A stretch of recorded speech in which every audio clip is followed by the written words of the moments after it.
Hello दोस्तों, welcome back to my channel. जब भी हम घर में सिलाई करते हैं तो छोटी छोटी कतरन इतनी सारी इकट्ठी हो जाती हैं। बस इन्हीं कतरन और छोटे बड़े पीसेस का इस्तेमाल करके मैंने बहुत बड़ा स्टोरेज बैग तैयार किया है। इस सूटकेस बैग को आप मल्टीपर्पसली यूज़ कर सकते हैं, चाहे साड़ियाँ अरेंज करके रखने के लिए या फिर एक्स्ट्रा कपड़े या फिर ब्लैंकेट के कवर की तरह भी यूज़ कर सकते हैं। तो चलिए वीडियो शुरू करते हैं।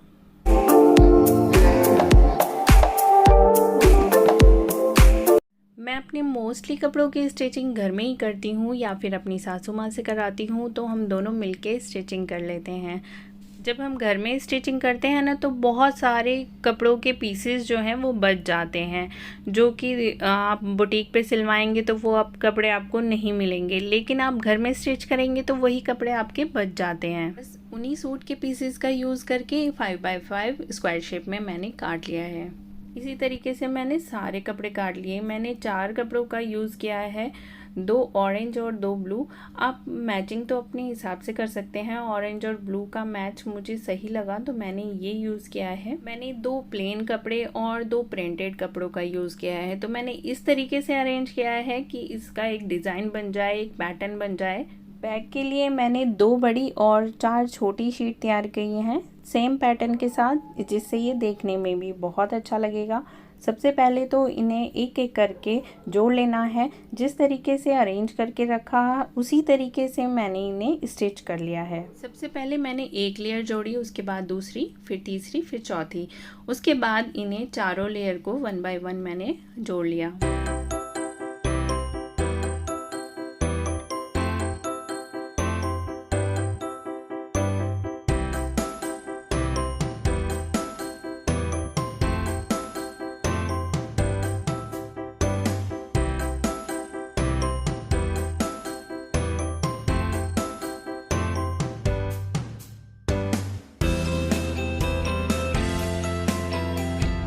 देखिए इस तरीके से ये 6 शीट तैयार हो गई हैं, 2 बड़ी और 4 छोटी।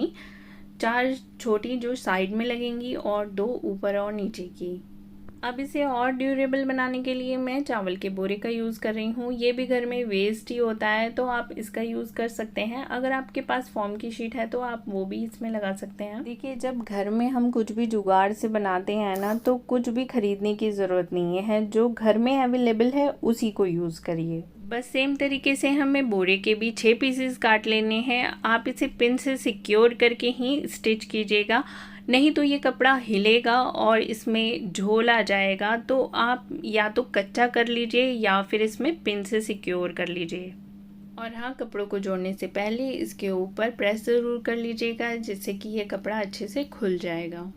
इसके नीचे अस्तर लगाने के लिए भी मैंने घर में से ही कपड़ा इस्तेमाल किया है, जो कि मेरे पास बिल्कुल वेस्ट पड़ा था। सारी शीट के हिसाब से हमें अस्तर भी काट लेना है और अस्तर को भी हमें सेम तरीके से अटैच कर लेना है। पिन से सिक्योर कर लीजिए या फिर कच्चा कर लीजिए और इसे भी अटैच कर लीजिए। आप तीनों चीज़ों को साथ में भी सिल सकते हैं, बस मेक श्योर कि आपके कपड़े में झोल ना आए, इसलिए आप इसे पिन से सिक्योर करके ही स्टिच कीजिए। देखिए कभी कभी ना इसमें झोल आ जाता है, क्योंकि आप अगर बोरा यूज़ कर रहे हैं तो वो उस पर चिपकता नहीं है कपड़ा। अगर आप फॉर्म की शीट इस्तेमाल कर रहे हैं तो कपड़ा चिपक जाएगा और इधर उधर नहीं होगा और झोल नहीं आएगा।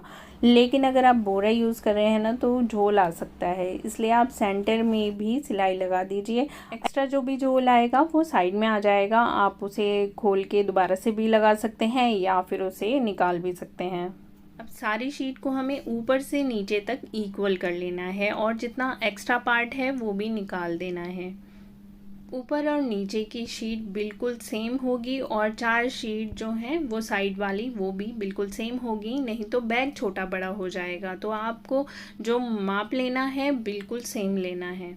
जब भी छोटे छोटे पीसेस का यूज़ करते हैं तो उन्हें जोड़ने में कपड़ा छोटा बड़ा हो जाता है, तो फाइनली जब आप जोड़ें उससे पहले उसे नाप के इक्वल करना ज़रूरी है। एक बड़ी शीट को उल्टा रख लीजिए और 4 छोटी शीट को इस तरीके से सीधा रख के जोड़ना है, जिससे कि जॉइंट जो है वो बाहर की तरफ आ जाए।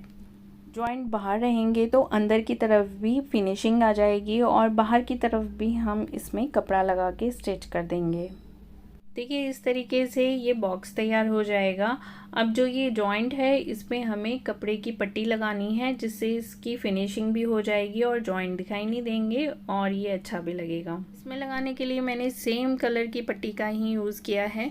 2-3 कपड़ों को जोड़ के मैंने ये पट्टी तैयार कर ली है और ये 3.5 इंच की पट्टी है, इसका हाफ मैं कर लूँगी। इसे सबसे पहले अंदर वाली साइड स्टिच करना है, उसके बाद इसे पलट के बाहर की साइड से टॉप स्टिच लगा देने हैं। कुछ इस तरीके से आपको ये दिखाई देगा और जितने भी जॉइंट हैं वो अच्छे से कवर हो जाएंगे। अब ऊपर की शीट पे स्टेप लगाने के लिए मैंने पहले सेंटर मार्क किया और उसके बाद दोनों तरफ इक्वल मार्क कर लिया, जिससे कि जो स्टेप है वो बिल्कुल बीच में लगे। ये मैंने दूसरे कपड़े की स्टेप तैयार कर लिए हैं। आप रेडीमेड स्टेप भी लगा सकते हैं, तो मेरे पास कपड़ा अवेलेबल है तो मैंने इसी का यूज़ किया है और इसे मैं इस तरीके से लगा लूँगी। इस स्टेप को मैंने दोनों ही तरफ लगाया है, जिससे ये कैरी करने में बहुत इजी रहेगा और ड्यूरेबल भी रहेगा। स्टेप लगाने के बाद इसके सारे कॉर्नर्स को हम कपड़ा लगा के सिक्योर कर देंगे, जैसे हमने नीचे वाले पार्ट में किया था। मेरे पास ये चेन भी रखी थी तो मैंने इसमें चेन भी अटैच कर दी है। ऊपर और नीचे वाले पार्ट में आप चेन इस तरीके से अटैच करिए, ये जो पाइपिंग वाला साइड है ये चेन के ऊपर आ जाएगा, जिससे चेन भी दिखाई नहीं देगी। और उसके बाद दोनों पीसीज को अटैच कर लेंगे।